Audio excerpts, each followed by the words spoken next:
আজকে একটা মেয়ের সাথে দেখা করতে গিয়ে যে এমন করে বিপদে পড়েও ভাবতে পারিনি। হ্যাঁ চলো তোমাদের কাজের গল্পটা আমি শুরু থেকে বলি। তো গাইস আজকে সকালবেলা আমি ঘুম থেকে উঠে বাইরে বেরিয়ে দেখি মেঘলা মেঘলা হয়ে আছে, আর আমাকে একটা মেয়ে ফোন করে বলে এসে তোমার সাথে আজকে দেখা করবো। আর আমার সেক্সি বেলা বডি থেকে ইঁদুর পচা সেন বেড়েছিল, আর আমার শরীরে এত সুন্দর সেন মেখে যাওয়া যাবে না, হলে আবার আমার শরীরের সেন সঙ্গে প্রেমে অন্ধ হয়ে যাবে।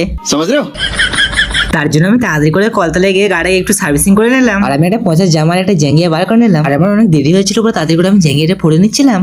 বেশ সালা কি হলো বেটা। তারপর আমার ঘন্টার মাঝখানে চেনটা আটকে যাওয়ার পর আমি কোনো রকম করে জামাটা পরে নিলাম। আজকে আমাকে কেমন লাগছে একটু কমেন্টে বলেছি। তারপর আমি কাঁধে ব্যাগটা নিয়ে বেরিয়ে পড়লাম এয়ারপোর্টে যাওয়ার জন্য। আর আমি ঘর থেকে বেরিয়ে একটা মানুষের গাড়িতে চেপে রওনা দিয়ে দিলাম এয়ারপোর্টে যাওয়ার জন্য। আর আমি এয়ারপোর্টে আসতে আমাকে বেশিক্ষণ দাঁড়াতে হয়নি, আমি ঢুকলাম আর ট্রেনটাও ঢুকে গেছে। তারপরে আমি আর বেশি দেরি না করে ট্রেনে চাপতে ট্রেনটা ছেড়ে দিল। ট্রেন তো ট্রেনের লাইনে চলছে, আর আমি এখন যাচ্ছি জানলা থেকে মেয়ে দেখতে দেখতে। ট্রেনে 1-1.5 ঘন্টা বসে থাকার পর আমাদের ট্রেন ঢুকে গেছে এখন স্টেশনে। আর এই তো সবে আমি কিছুটা রাস্তা এলাম, এখন আমাকে অনেকটা রাস্তা যেতে হবে। আর আমি একবারে টানা টিকিট করে নিয়েছিলাম, এবারে শুধু ট্রেনের অপেক্ষায় ছিলাম। আর পুরো ভিডিওটা দেখানো একবারে সম্ভব নয়। আর তোমাদের সাথে দেখা হবে আবার ওই মেয়েটার সাথে।